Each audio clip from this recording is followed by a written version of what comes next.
Go. Hey everyone, welcome to episode 3 of the Player 3 podcast. I'm Ryan, I am John.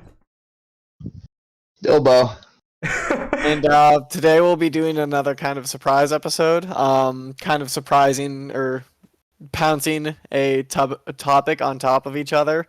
So today we'll actually do a surprise topic from Dylan and I.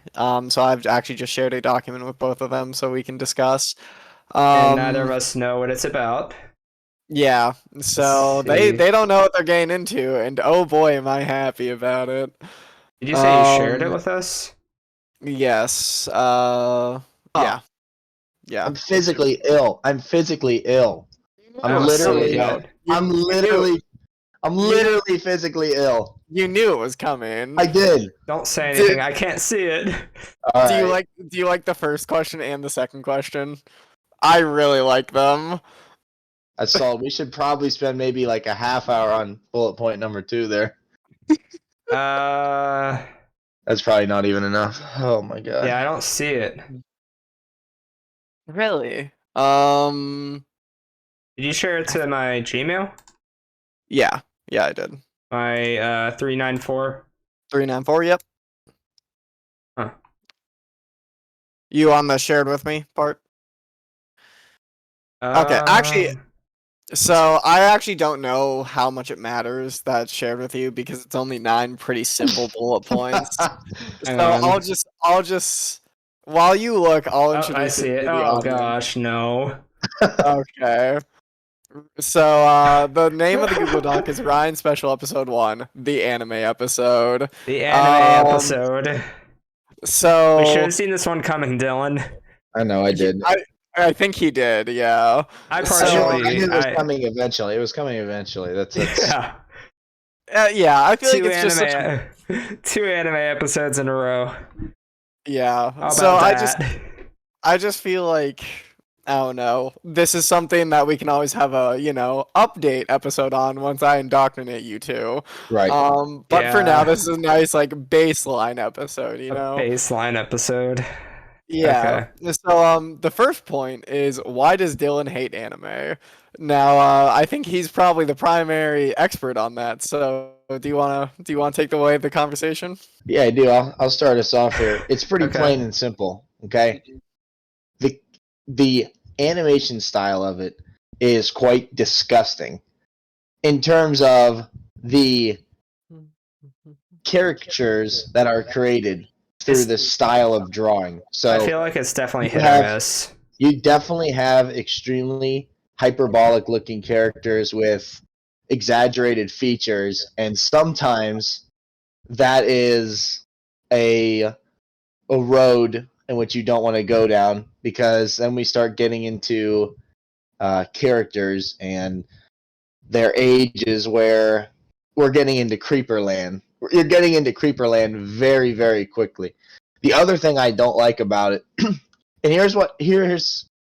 and you guys can be the judge of this, but I really feel like a part of me, and I hate is a very strong word, and I think it's the right word. The reason I hate anime is because the culture that it has created is one of the more despicable aspects of anime. And I'm not talking about, Ryan, you're actually not, I wouldn't consider you in it. I wouldn't consider you in it. I'm talking about Like people that go weebs? to weebs, and these people that go to these Comic-Con type things. I don't know the name for it for anime. Conventions.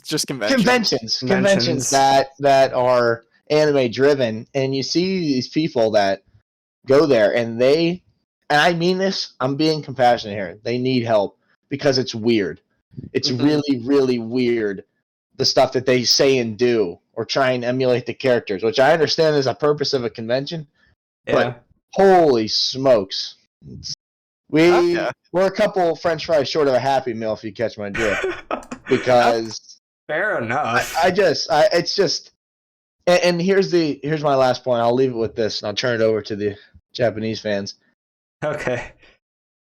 The other part of it that I don't like, it may seem elementary or surface level stuff. It's the weirdness. I just don't like that you have to dub over it in English because it actually, I think it takes away from what it is meant to be because it just sounds odd coming from English speakers, native English speakers. Like, and from my understanding, that is how we are to watch it as I guess Yeah. Americans, North You- Americans. You know what I'm You saying? can- You actually just made me add a whole bullet point because there's a whole discussion to be had about subs versus dubs. Yeah. I was about to say you could also watch it. From what I've seen, from the subbed. only stuff that I've seen is I've only seen animes dubbed. I've never watched one voiced with Japanese speakers and then subtitles over. I've Oh, only listened to so- dub stuff, and it's So, it's a little hard to listen to. so Yeah. then consider yourself lucky. So actually, if I may, I think I'll respond to a lot of those points, being several of them, and I don't necessarily disagree with you on a lot of them. So let's see. To start off with, there was, you said, the art style and how a lot of legal girls kind of look young or like they have very soft features. Yes. This is actually something that's borrowed from Disney. Oh, good. Disney. And like, Oh. yes, the very, very big round eyes that take up 40% of the face, the big plump cheeks, those are Disney traits that anime adopted. It does remind me of a few Disney characters, especially like the yes. princesses and stuff. Belle, Jasmine, yes. Yeah. And so that's actually kind of the origin. That's actually the root of anime's birth in the 60s and 70s. And so I don't think it's wholly unfair, but then also Japan, that I don't like, I'm not defending this, has a different standard for like Yes. what it's appropriate to sexualize someone. Typically starting at 16, people say it's as early as 13. That's not true. That's Yeah. absolutely not true. That's gross. Yeah, that's not true. It's 16, but that's still younger than us. yes. I was thinking Typically. 18. Yeah. Well, yeah, and we are 18. They are 16. Yeah. Kind of. And you know, you can even say like sometimes in like different media, movies and such, sometimes 16 to 17-year-olds are sexualized and that's not appropriate. And you know, that's just kind of people being disgusting. So it happens more I think in Japan, but it does happen here. And then you got to the topic of anime culture. There are several anime subcultures that are wholly different. There's a very, very enthusiastic, and I'm not saying this is like holistic or that everyone who fits this category is necessarily in this subculture, but there's a black anime subculture, kind of, that they love it and they watch it somewhat like sports games where they get very excited and like they'll be cheering and like screaming and really getting into it. So and like that's us Americans during a football game. Exactly. And that's not to stereotype them. There are plenty of people who don't fit like that stereotype, but that's kind of how in some communities it's viewed, and it's very often associated with black people. And I think very often they would be happy with that. And then there's like kind of like the white nerds who like want to lose themselves in the anime and like Yeah. just Yeah, like that's fair. oh, my waifu, they get the body pillows, they get the figurines. That's what I'm saying. That's the Yeah. disgusting part. Yeah. That is the subculture that I think is just disgusting and it's weird. And it's Those probably people need help. and Those it's people probably need help. And it's probably the face of it too. And Yes. then there are the people who do the deconstruction, really enjoy it for the story, really think that, and so And, I mean, there's at there's least- and there's some crossover between all of these, but there are different kind of subcultures, as Yeah. there are with any cultures. yeah, Right. and I'm assuming at least Ryan, you're part of that group that you said at the end where you enjoy the plot of the story, you enjoy the characters, you don't get overly has a body pillow, don't sexually. Yeah, you don't have a body pillow, or at least Yeah, me and not Dylan yet. don't know we have one. Not You said yet. not yet? Oh my. Yeah. No, that's actually a running joke. So me and another group of friends do Secret Santa every year, and me and one of my friends are just waiting to get each other because we're definitely going to get each other very lewd body pillows whenever it's happened, and we've missed each other for 4 years, so it's inevitable. There's And still I don't- time. Yeah, and I don't necessarily want one, but I do think the gag is really funny. Yeah. So that's kind of my stand. And then what was the last thing you mentioned? The like cons in the culture, the art style, the sex life. The story. story, Am I missing something? I don't know. What I mentioned, what I did not like, Yeah, subs yeah. and dubs, subs and dubs. Yeah, Oh, I okay. think that's a Well, very that's good its own point. conversation I think that's its to own have. point. I So don't know. point two. Oh, go ahead, John. I was gonna go into the subs versus dubs. No, I think we should save that for later because my Okay. second point I think is the most important. Why does Dylan hate me? Why does Dylan hate Ryan? This Do answer you? is also yes. This answer is also very, very, very simple, and I Okay. cannot get any more cut and dry. It's because Okay. he likes anime. It's because he likes anime and he watches it. Fair Okay, and enough. that's the only That's reason. fair. That's the only Fair That's enough. the reason. only reason. Okay, that's fair. Understandable. I'm not friends with this guy. I don't want it to be misconstrued. I don't like him. I don't like him at all. He's weird, man. No one slander Dylan by saying that he's friends with me. Yeah. Seriously, I don't need that on my record. Okay. So before we jump into the next topic, I do have a slight hot take I want to take. Maybe it's a hot take. I don't know if it is or not. You'll be the judge of that. Go ahead. I think Avatar: The Last Airbender is an anime. Mm. Okay, that does go along with what we were about to get into. See, Does it? I actually yes. What is Okay. anime? Is Teen Titans anime? Is Avatar anime? Um, or like, what about stories written? South Korea has a blooming new market of kind of anime, but anime has always been understood to be Japanese. Mm-hmm. Um, Let me put it this way, and I If you have a didn't very know, go ahead, John. I was gonna say, if you didn't know who created Avatar or what show is on, you just pull it up on Netflix or something and you watch it, you could very well believe it's anime. well, okay. I think this is a question that comes down to the individual. And Like those sorry. it's an individual choice of what you consider anime, and that's fine. Mm-hmm. But those individual choices kind of inform the cultural perception of anime. So I would not consider Avatar or Teen Titans anime. Because I think for me, for it to be anime, that is an Eastern word. I think it has connotations of the East. I'm not someone who says it needs to be strictly Japanese, but because it's their word for animation entirely, I do kind of think that it needs to be Eastern in origin. Um, and so I wouldn't consider Teen Titans or Avatar just because it doesn't have that source or that origin. But I do think it's inspired, and so that kind of makes it a full circle of Disney inspires anime, inspires Avatar and Teen Titans. And others too. Those are just my two best examples. So what I think is you're right with Teen Titans not being an anime. I mean, it's obviously an animated show. It's cartoons, of course, but it's not in the same vein as, say, One Piece or I'm trying to think of another ReZero or something. Yeah.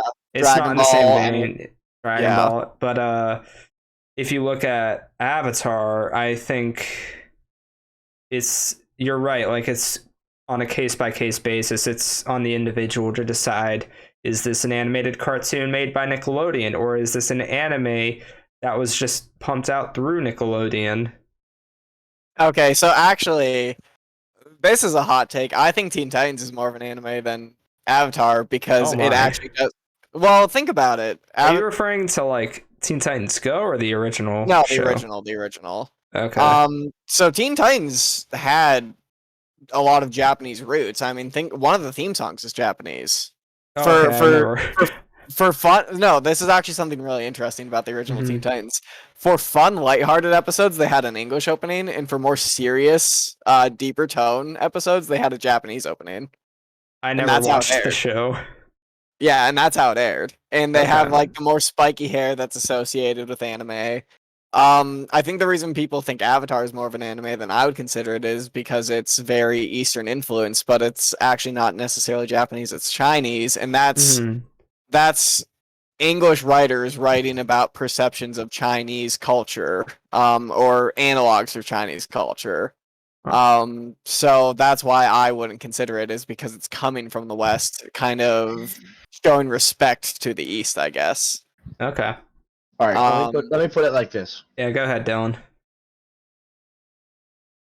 I don't think it's necessarily up to the individual. I think there's a pretty clear line. So there's obviously some stylistic differences in the way that what we would think of your gut feeling of what an anime is versus a cartoon. But that line does get East and fuzzy. West. But that line does get fuzzy. It does. But in terms of, I think, only the stylistic, because there's certain camera shots in anime that are signatures. Real close up on the face, panning, slow panning across, that sort of thing. Cartoons are shot more like a sitcom. Okay, so in terms of that, I think is, in terms of how the camera, how it's drawn, I think that's one thing I think is pretty obviously the difference. I think the other thing is too, there's a certain character archetype that is a big difference between animes and cartoons. So cartoons, there's usually nothing that's high stakes, lessons that need to be learned, or morals that are being touted as good or bad. I think in anime, I think that gets a lot deeper, and I think that the messaging may not necessarily be more clear in anime, but it's stronger. It's stronger in that it's telling you what it wants you to believe, or I think the characters have more depth. And maybe that is just a byproduct of the fact that animes are just so much more longer, usually, typically. Not in duration of episode, but over a long period of time, versus cartoons that maybe only go on for a little bit every once in a while, but I think that there's a lot more depth. I think that characters in cartoons, like American cartoons, are a lot more static. So, and I think, okay. I honestly think right away when you look at it, it's kind of when you see it type of deal. You know what an anime is. You think a Japanese cartoon when you see it. You know an American cartoon when you see it. Now, whether or not Japanese people can differ between their lighthearted cartoons and their deeper animes, I don't know. We don't live over there. We don't know if they make that. I don't know, honestly. But in terms of America and Japan, you know it when you see it. And not just because of the way the characters look necessarily, or how they're talking, but you could watch something with no audio and no titles, and you can tell very quickly what is what. You can tell the difference. The difference. So okay. Oh, sorry. Go ahead. I do have some more to add. I don't think that distinction is necessarily true. Like, if you look at Young Justice, there's a lot of meaning, and actually a lot of anime, will surprise most people, are actually pretty short. There are a lot of 12 and 24 episode anime, and that's it. That's the whole show. Obviously, a lot of people know about Dragon Ball, One Piece, Naruto, and those are like 500 to 900 episodes. Those are mammoths. But also, like, think about Fairly Odd Parents probably has 300 episodes at least. Right. And so it kind of depends. Now, I sent something in podcast stuff, and this is something stylistically that I had pointed out to me, is anime have very detailed backgrounds, typically, which Western animation doesn't have. That is just a random screenshot of Naruto, and there's a full watercolor forest behind him, and that is just a random episode. And that's how the backgrounds always are, and I think that's a really interesting point that I don't see with Western animation. So you usually see that looks like real soft colors in front, not really hard lines, and then you have really crisp detail in the background. That is interesting. Yeah, it's more watercolor. And then something too that is different in anime, and once again, these lines are kind of fuzzy, and that's why I think it's kind of fun to discuss, and I don't think you can come with a conclusive answer, but anime caters to older audiences. Not old, like it doesn't necessarily have to be adult, but adults can appreciate their animation more than Westerners can appreciate our animation. Yeah. And there's typically more meaning packed, and I would agree with that. So I think that's probably all we have to discuss about that point. Dylan, so I just want to close off with this before we move on. So you kind of danced around the question a bit. Me and Ryan were kind of debating on, like, is Avatar, is Teen Titans, are those animes? No. What do you think? They're not? No. Okay. No, I don't think so. And I think stylistically, I'm talking purely stylistically, because I didn't watch much of Avatar: Last Airbender, but I tell you what, stylistically, Avatar is a lot closer to being an anime than Teen Titans, even the original. Did you watch Teen Titans? Some of it. Okay. Bits and pieces of both, I would assume. Yeah. Just bits and pieces here and there.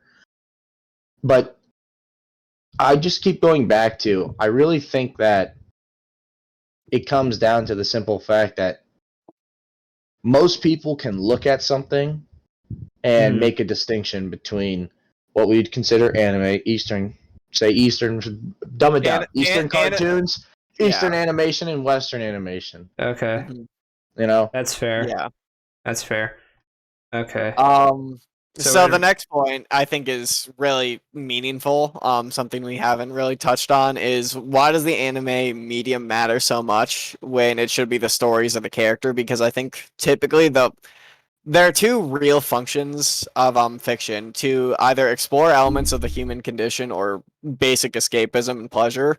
And if one of those two are met well, then should the medium really matter? Why should people judge, whether it's video games, whether it's anime, animation, live action TV shows, books? And so that's something I want to touch on next. Why does the anime medium matter so much? And you could ask me then, in response, why am I an anime fan when I should like the specific series in anime that I've seen? And why am I drawn to more anime instead of, say, a good book? So I'll have your thoughts first, but I do have an answer for my own question. So I think that I feel like not everything, less of an outsider, you have a better chance of answering this better than me. Here's what I'll say. Yeah, go ahead. I think that the medium in which you view a story, okay, so a story has elements, morals, characters, like you said, living out parts of the human condition, okay, aspects of that. The medium that you view that through is like, it's a lens. It's a lens in which you are, it helps to inform those morals, okay? Mm-hmm. So if I'm playing a video game and I'm playing the story, that invokes sort of a more adventurous type of thing where I'm sort of seeking to live out those things, not just sit back here and watch everything happen in front of me. I'm involved. I'm tactile. I'm doing something with my hands. I'm watching. Yes, I'm having cause and effect in the game. Okay, and it's telling the story versus watching a show. Say watching a movie. All right. There's your start and your end time. Okay, you're along for a ride, and it follows a basic formula: intro, character struggles, like Joseph Campbell's hero's journey. Okay, we step into the new realm, that sort of thing. Okay, redemption, all that. Come back to the old world. That is a lens to view a story. Mm-hmm. Why does it matter so much? Like, in terms of why is it important, Ryan, or why does it matter because it's odd? One might consider it odd. Yeah, and that's kind of where I'm getting at. I mean, it is important, but also, like, I think a lot of anime viewers receive a lot of judgment. I think that's disappearing. I think anime. I think so too. I think it's mainstream. I would agree. It's definitely mainstream. It's definitely, especially I feel like in the last maybe 6 years. Yeah. I feel like it used to be. I mean, anime is all. Right, and here's another part of it too, is that the commercialization of it. You have Crunchyroll now. You have streaming services that are popularizing the ability to watch it. I don't know how difficult it was before. I don't know how you watched anime before, besides buying DVDs. You probably had to buy DVD sets, or watch clips on YouTube. Or even early 2000s, your only option to watch anime was either buy the VCRs or DVDs, depending on when. So now it's just a lot more accessible too. Or catch it on cable in very limited time. Which is probably rare that it ever came out. Yeah, I doubt it'd ever be on cable. Yeah, I mean, Toonami. Oh yeah, I forgot about But Toonami. why does the medium matter? I don't know about the specifics of anime because I don't have a right to speak on that. I haven't watched anime. But what I'm saying is, sure, but here's what I'll say is that the medium matters because no matter what you're doing, you're experiencing that story, those characters through a lens. That lens informs you of what the artist is trying to convey. The artist didn't have to make anime. It was a stylistic choice. Yeah. You could tell the same story 6 different ways through 6 different mediums. So the medium matters because it helps you to inform of. It's a lens. It's a lens to view the story. So that's why it matters. That's why it I matters. may have like a theory or two about that. So mediums, I mean, have we three read or at least watched the Harry Potter movies? This seems off topic, I know, but we've watched it. And have we read it? I have. No, it's been forever. It's been forever, but I have. No, I have not. Do you think the movies are better than the books? No.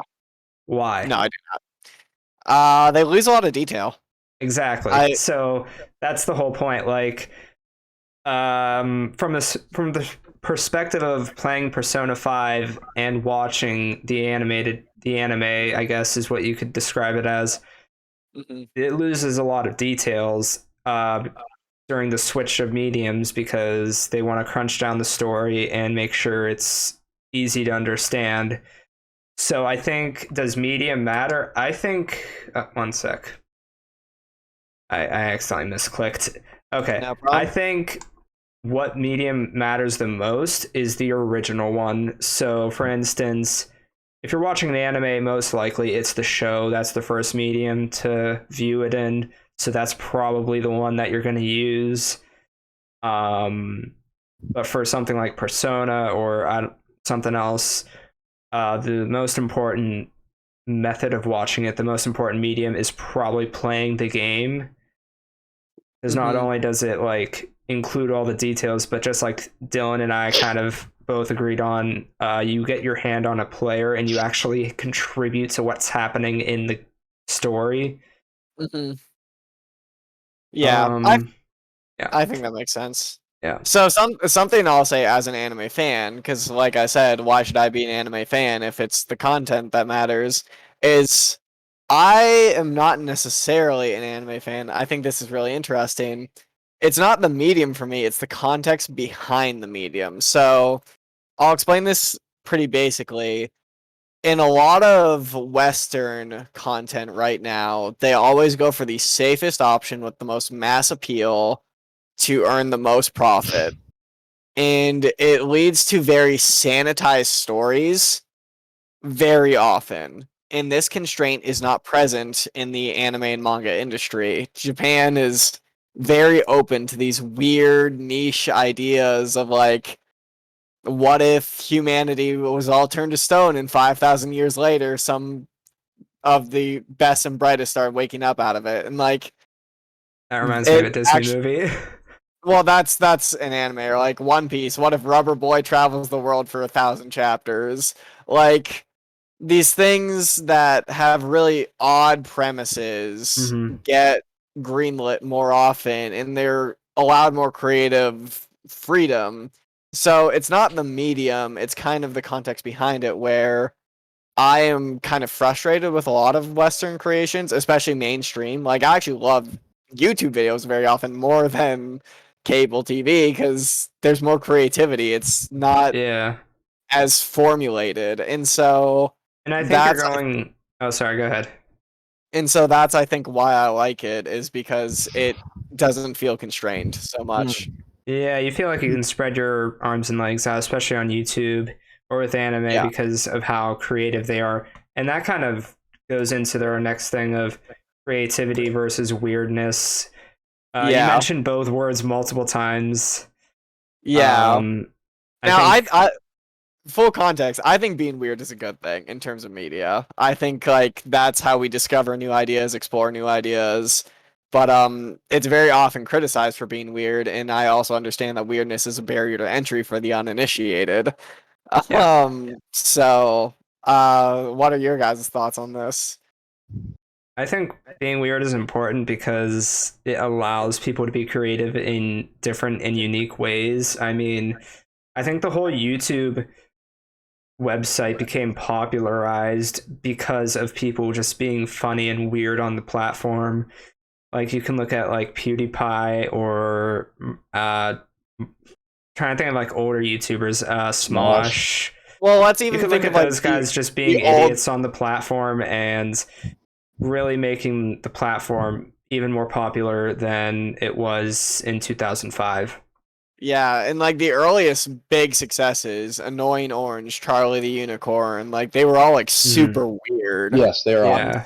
Stuff that was that like There's that kid that played with like a broom, like it was a lightsaber. There was what's his name, who did the Fred Maya. Picklehard, Yeah, and then there was like the the Maya Numa He Numa guy. song. Yeah, the Numa Numa song. Like those were so weird and confusing, but also kind of cringy and funny. And they kind of just gave way to this giant website we have today. Yeah. Yeah, so creativity versus weirdness. I think Japan is very, in the anime and manga industry, willing to explore new kind of kooky ideas or like out there ideas. And I think that is off-putting to a lot of people because people, if they're looking to it for escapism, kind of want their comfort zone. Because like for me, I consider like Western comics. Since the 80s, we've probably told a total of 10 original stories in the past 40 years in Western Yes. comics. Yes. And that's very few. Like, but in anime, we get like 3 great new premises a year. And, 2 of them will be canceled, but it's nice to kind of see them at least given the opportunity to try. That's so yeah, I feel that statistic feels right to me. Yeah. Like it feels accurate. Yeah, and I'm probably not giving Western comics quite enough credit, but that is really what it seems like from what the mainstream is presented. I'm sure the comics do a better job than the movies and the TV shows, but that really is kind of how it feels. So I think creativity is a good thing, and I think it's kind of stifled in the West, and I think if the West is to produce its own media, that'll become as popular or start suppressing anime, not necessarily because they are putting anime down, but because they're rising to or above its level, is to allow creativity to flourish. So then that brings me to what's good about the anime medium. And I've already discussed the creativity parts, but going into it a little more, there are kind of cultural touchstones that once you're already initiated that you pick up on and appreciate, and they're kind of provide their own new comfort zone, their own like new like, oh, I get that type feel. So for instance, in Japan, a lot of the blood types of a lot of the fictional characters will be given because Japan has the superstition that blood types and personality traits correspond kind of like star signs in the West. In Japan, they have this stereotype, or not stereotype, superstition that you sneeze when people are talking to you. So very often in anime, and I'd be surprised if they didn't do this in Persona, they'll show 2 people talking about a character and then it'll cut to that character sneezing. And that's something that happens often. So a lot of these like cultural minutia you pick up on and appreciate the more you watch. So like a lot of different activities, it rewards you the more engaged you get with it. So you could also say that some of those things are giveaways that you're also watching an anime, kind of going back to what Dylan mentioned earlier. How like if you like pick up on that, you can tell, yeah, this is an anime, but if it doesn't happen, then you might be suspicious. Okay, so this just might be a cartoon. Yeah. And so that, I think I've really covered a lot of what I like about the medium already, so I don't really feel like I want to dwell on this point, but I do have, the next point is what's bad about anime, and I have a lot to say about that I haven't covered yet. So if you guys don't have anything good to add, we can move right along. I can't think of much. What about you, Dylan? No, go ahead. Let's get to what I really want to talk about. What's bad about this? Okay, so what's bad about anime? I've already mentioned the barrier to entry, but the rampant sexualization of girls is horrific. Yeah. It's really, really bad. Yeah. And this is like someone who like I see an attractive girl and I'm like, oh, that's neat. But when it takes away from the story actively being told, it's like, okay, can we please like get back to what we were just seeing progress? You're right. Like it feels like they just pumped the brakes and it's like, really? Yeah. And so something else too. I forgot the other point. Dylan, do you want to take over for now while I think? Yeah, so Ryan said it's pretty nasty when it comes to overt exaggerations of female features, to put it kindly. Yes. You are correct. I won't talk about what I think is nasty about the culture of it, because we're talking strictly about the medium here. But I think that another issue that I have with it is that it seems to me that I don't know enough about individual anime to say that for certain that this is true, but I get the sense that this is the best I can do, is that I get the sense that, and I mentioned this earlier, they might. It's easy to do animation. It's easy to do it. And what that brings me to is that they might go on for too long. They might go on for too long. I know you said that they're short ones, and that's fine. But when I think of things like One Piece that have thousands of episodes, is that right? Well over 1,000? Little under. That's ridiculous. Yeah, didn't you say 900? Like, how is there is no way that there isn't fluff there. There has to be fluff. There probably is. Yes. And that's actually not present. That's not valuable. That's not valuable. I agree. And whether that comes down to poor writing, or poor production, versus we just need this because we need to keep pumping out episodes. Well, either way, I don't like that aspect of it. It feels like they don't you value believe in your art. time. Yeah, you don't. It feels like they don't value your time. Yeah, they expect you to stick along for 900. Some people do, and that's fine, whatever. But it's a little bit not arrogant necessarily, but because you don't really know their motives. But I just feel like, man, it's money. Yeah, it's a cash grab.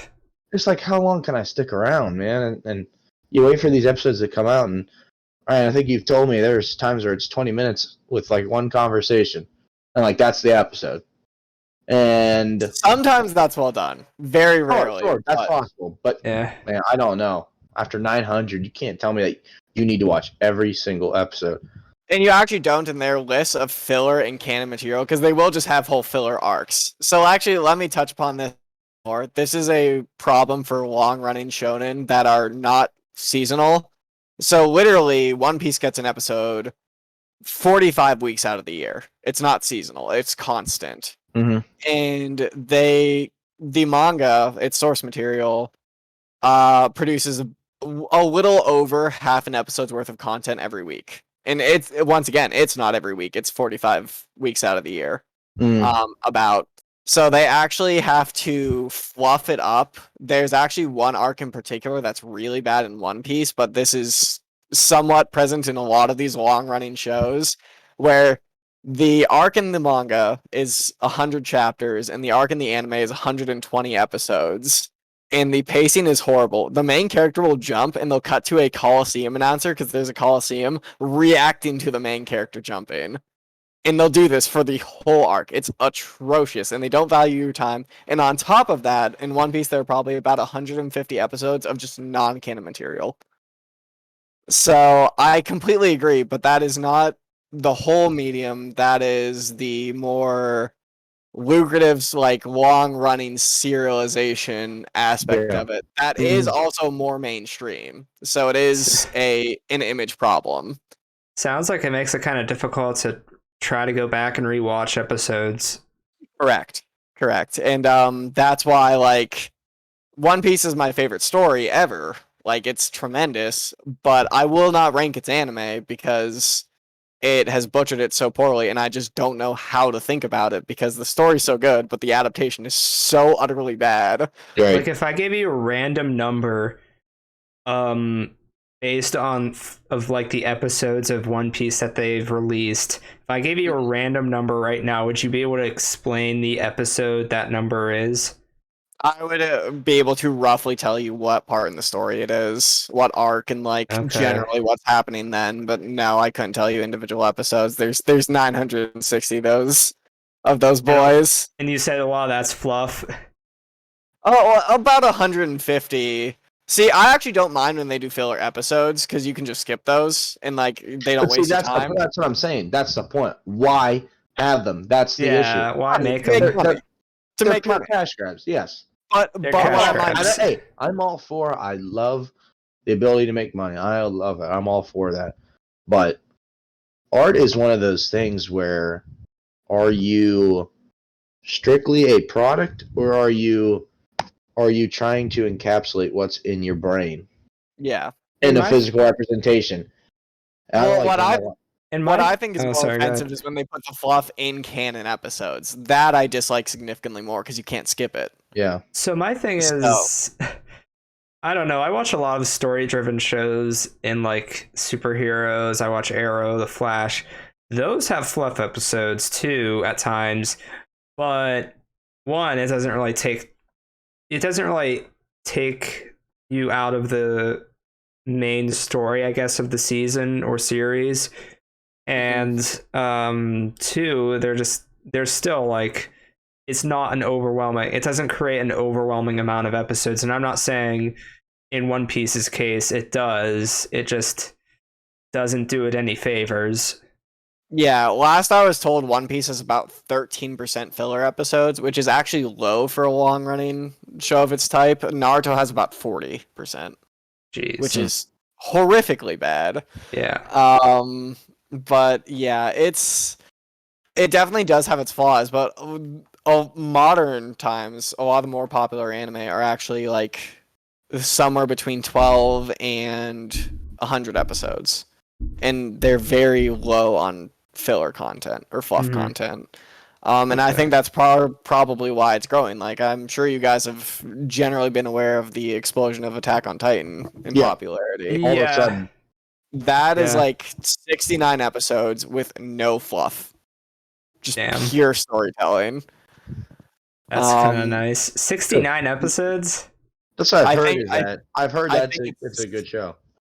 Yeah, and it actually has very deep themes about cycles of hate and like oppressors giving up their power only to then be oppressed, and like blame of ancestors falling upon the descendants. It has a lot of these deeper themes, and like on top of just like the basic mortality and everything like that. So it's a very well told story. That I think is told in a way that once again just could not be done in the West. So, yeah, and so going on about like what's bad about the medium, because I love criticizing it so it could get better. You mentioned that you didn't want to touch on the culture because that's not the medium's problem. That's not entirely true. They feed into each other. I've told John this. There's a whole subgenre of anime called isekai, or like in a new world is kind of roughly what that translates to. And the whole premise of it is it shows like a loser. They actually have a term for people called a NEET, which means not in education, employed, or training. It's basically a stay-at-home loser. And they typically have these shows in isekai where these NEETs, by some magical means, are transported into a world, and that's just a pure power trip fantasy thing. Like, I'm sure you've heard of Sword Art Online. Yeah. Yes. That's an isekai. Magically transported to a new world. He's the god swordsman gamer. Gets like 5 girls are after him. Yeah. It's purely a like power fantasy anime, and they play into it so they can sell these figurines and these body pillows and make a ton of money. And so they'll convince a bunch of these losers that could happen to them, or like at least seduce them to distract themselves and appeal to them. And it's really sad. And so they play into each other. It's not all the shows, but it is a segment of the medium. Okay, then. Yeah. And I hate calling them losers, but also, like... You're calling it what it is, man. I mean... Calling it like you see it. They're basically living out the dream of all weebs out there. Yeah. And, well, I do call myself a weeb, not very seriously, but kind of as, like, a joke, and just, like, as a title of I like anime. I would hate to stay at home and watch anime all the time. Yeah, but too. I know. Those are the gross people in the culture. Yeah. Because it's the only way I could put it. I feel bad for them. I mean, I know. They need their life turned around. Yeah, they do. And it's just... Yeah. And here's the thing. For me, it's not really about the over-sexualization of women or anything. I just follow wherever a good story is. I don't care if it's anime, cartoon, real people, video games, books. And I'm sure a lot of people are like that. I don't care. Like Kingdom Hearts, great story. don't care that it's a video game. Avengers, great story. It's a movie. Well, and actually, I'll go ahead if you have any more points. Oh yeah, I was just gonna say like Persona, video game, great story. I'm trying to think of like a TV show. Maybe Young Justice, not bad story. At least the first 2 seasons were pretty good, I think. Third was all right. TV show. Yeah, and I think it's easier probably to get into anime or weird stuff like Kingdom Hearts earlier before you have your cultural norms set in your mind. Because I think it's very hard for adults to get into Kingdom Hearts. I'm not gonna lie. Yeah, that's fair. That's true. And so, like, a lot of people see anime and they skip out on these good stories because they think anime isn't for them. I know someone who like saw 1 or 2 animes and was like, "Oh, all of anime isn't for me," and it's like, well, no. Yeah, just those 2. Yeah, so, and then they're like super judgment of all anime, and it's like, you really just don't understand, and I don't blame you. Like, that's kind of like, you know, trying a couple spicy foods and deciding it's not for you when maybe there's something out there you really like. And I actually think it's, you know, a little different than that, but... Or watching watching those old Batman movies, Batman and Robin, I think it is, and then... Deciding Batman isn't for you. Yeah, deciding Batman and the Dark Knight trilogy and the DCEU and Marvel, all of that isn't for you. Yeah. Yeah. So, so that's kind of my point of what can be bad about anime. And then I guess we'll get into subs versus dubs. I hate this debate, not because I dislike subs or dubs. I'll happily watch either, but because there is a wide berth of a lot of those people that we would call losers who are anime elitists who will scream at you if you do not watch the sub. Because they love the Japanese voice actors. There are people who will very eagerly play Persona. English speakers, don't speak Japanese. Play Persona in the Japanese voice, with the Japanese voices, and read the English. I saw a YouTube video actually today of someone doing that, and I was like thinking to myself, dude, what the fuck are you doing, dude? You have everything in English but the voices. The voices are Japanese. Everything else, the goals you need to do, all of the text on screen is in English. What the fuck? Yeah. I actually take it on a case-by-case basis because sometimes the voice actors are better in English, sometimes they're better in Japanese, and it's just dependent on the series. Here's my Sorry, go ahead. Yeah, and so I think it's a very talked debate for that reason, but I think if you don't mind the subtitles, which I know some people do, and that's understandable, but if you can read the subtitles and appreciate it just as easily without, you just go on Reddit or something real quick and say what's better, the sub voices or dub voices, and then you go with that. Yeah. So here's my opinion. Go ahead, John. I don't speak Japanese. I'm not a fast reader. I can either read or actually watch what's happening. Therefore, I am on team dub. Yeah, and that's fair. And you can watch every dub, and that option should be available to you. Now, even though when you don't speak the language, though, I will say that you can still tell the emotion from the speaker and like get some of their personality out of how they speak. And so that's why I do think the sub can sometimes be more valuable than the dub as an English speaker. But I completely understand that subtitles take away from some people. And I also know people who will watch an English show and have English subtitles just because sometimes it's hard to make out. And so that doesn't take away from them. So, personally, I really don't care. I will say that from what I've heard, like sometimes the dubbing is pretty awful and like sounds weird. It just does not fit at all. And I will say that sometimes the subtitles do run a little fast. Do Japanese people speak very fast? I don't know. Probably about as fast as us. Well, I don't know. Yeah. I just think that sometimes it's like bang, bang, bang, bang, you know? Yeah. But if I turn on subtitles for an English shot, I mean, maybe it's the same thing. I don't know. I just hate pausing something to read what they're saying and then unpausing it to actually like continue, or even worse than that, rewinding the video or show, reading what they said, and then playing it from there. And something else you have to consider too is that different languages will sometimes pack more meaning into one specific word than other languages will. For example, in Japan they have a singular word for what's your name. So instead of me saying four words, they say one. And I'm sure we have instances of that too. So that's why sometimes it can seem to go by faster, is because they're literally saying less words with the same meaning.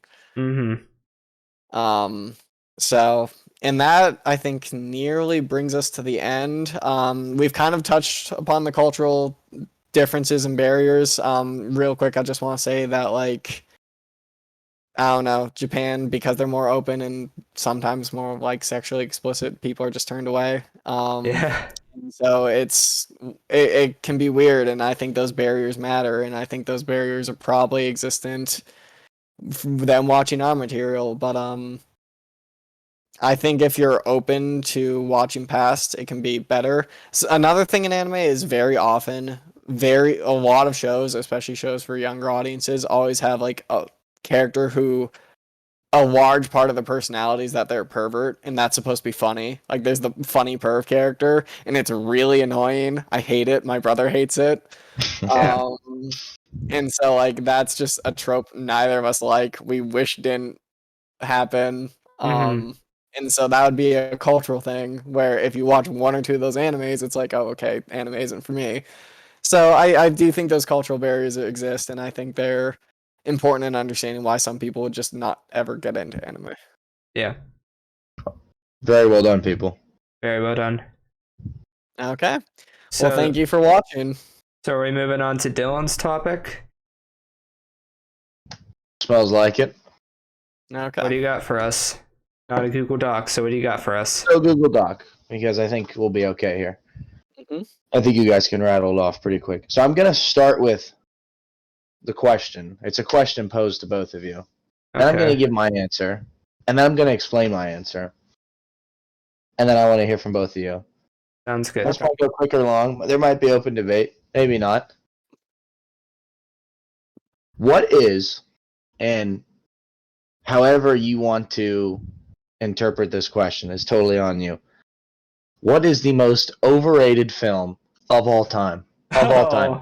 I'm going to give you my answer right now. And it's The Dark Knight Rises. Dark Knight Rises? Overrated. The most overrated film of all time. And here is why. Here is why.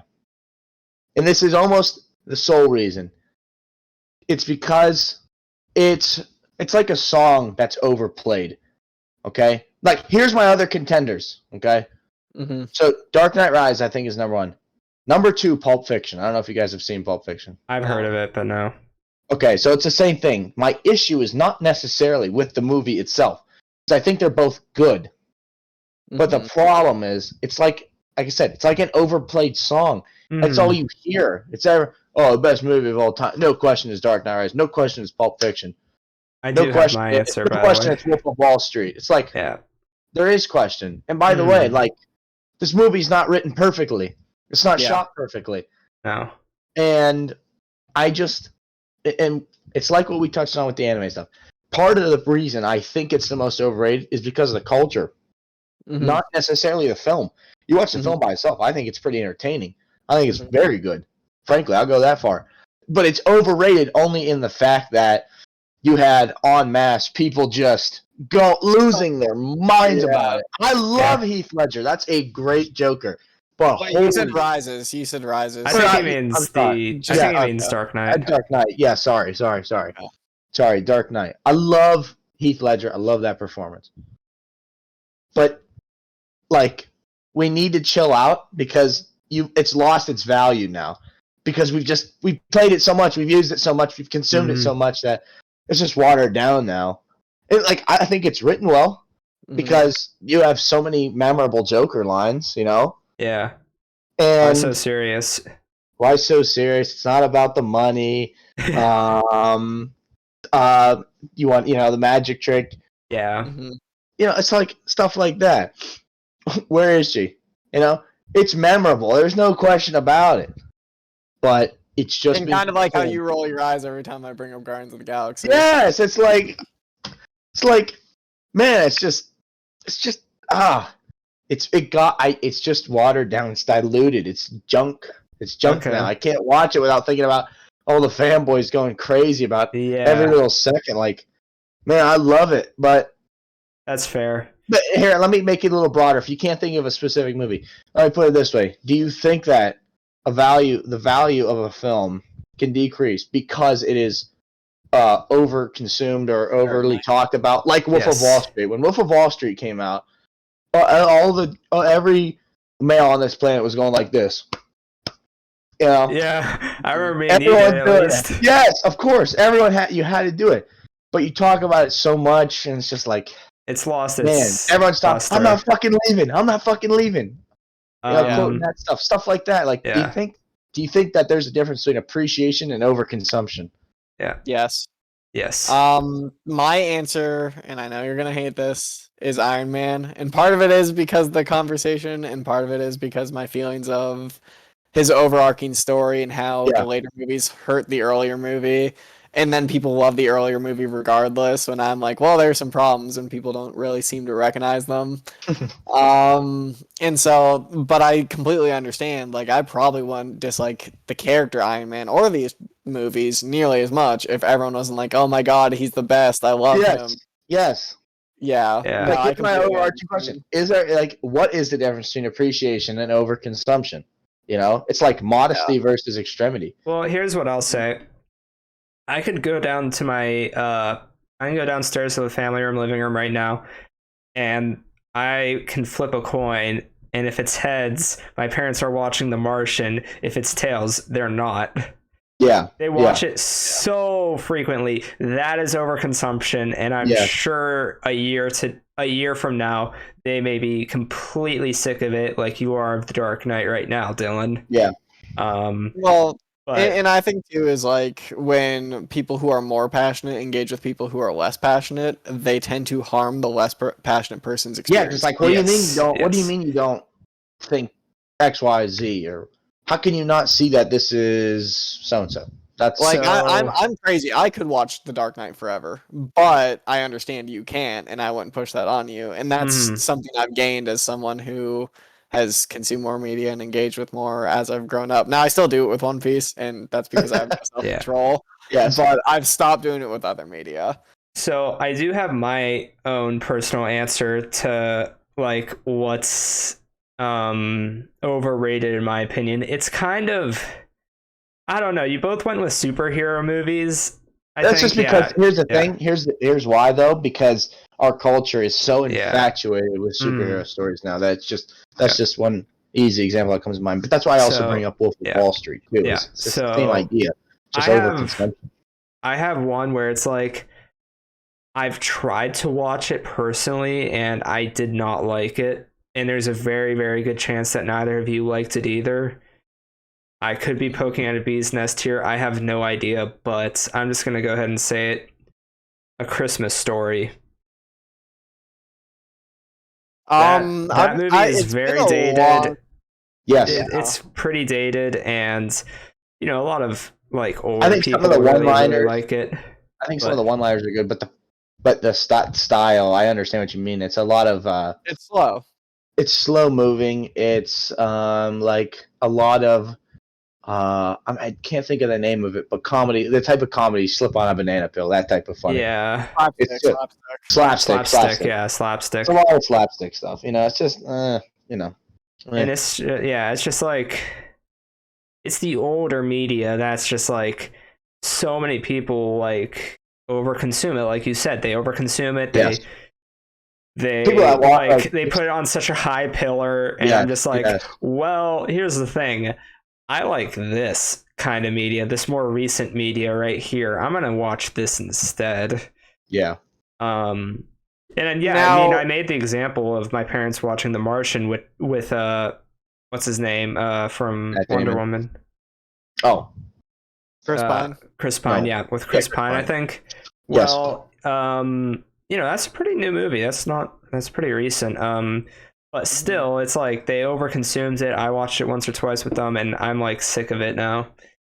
Now there are some ways where you can overconsume it, but like it's still kind of appropriate, or like you kind of owe it to your social circle or family group. Like if it's, say, a tradition to watch for my family Christmas Vacation every year at Christmas, it's like that is overconsuming in a bit, but also it's like it's kind of our thing.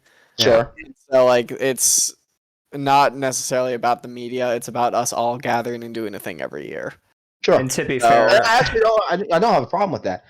What the point I bring up is that you have a rampant group, and I don't know if I was almost gonna say rabid fans. Just absolutely nasty. And I was gonna say like it's a vocal minority, but really it's just a vocal majority.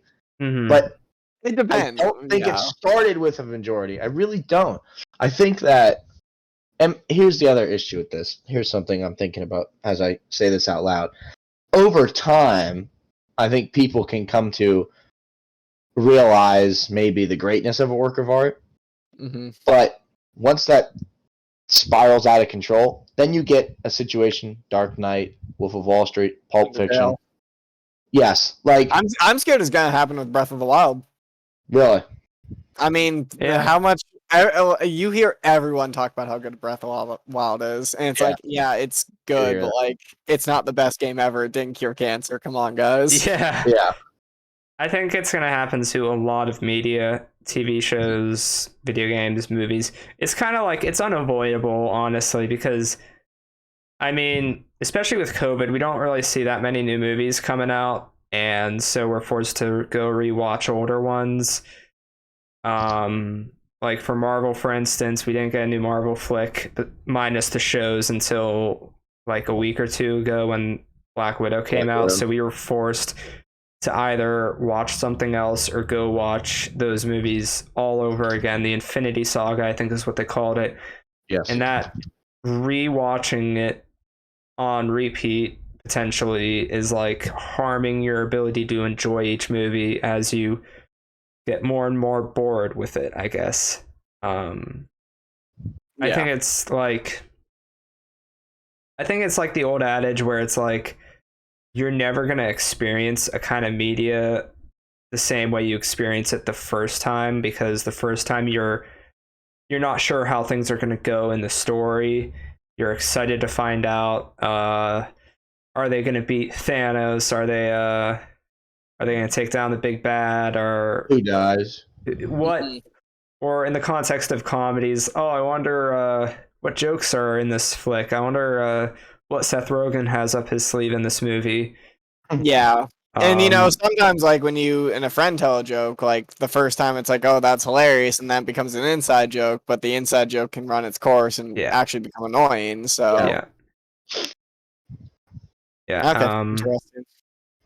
Because I know. Yeah, I was just thinking about that. Go ahead, John. Sorry. I was gonna say, I know a former coworker of mine did the thing where it's like you do like the finger circle thing under the waist, and you get to punch someone.